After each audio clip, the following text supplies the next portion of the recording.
Sabi daw ng Vice Presidente, we don't compute our expenses when it comes to supporting former President Duterte. Ayan. Madam, kami na po ang magko-compute para sa inyo. No? Si Kaufman lang ang kukomputin natin. Wala na iba. No? Dahil nga daw, ang talent fee ni Kaufman, 150 million, 140 to 150 million per buwan. Kada buwan. O, di ba?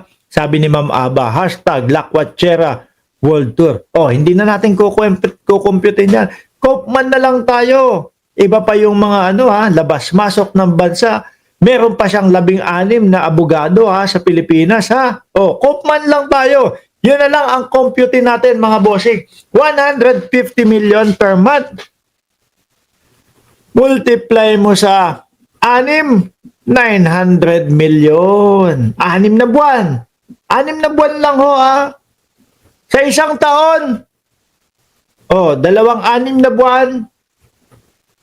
2 900 million. 1.8 million. Biruin nyo ho yun. Billion! Isang taon, 1.8 billion.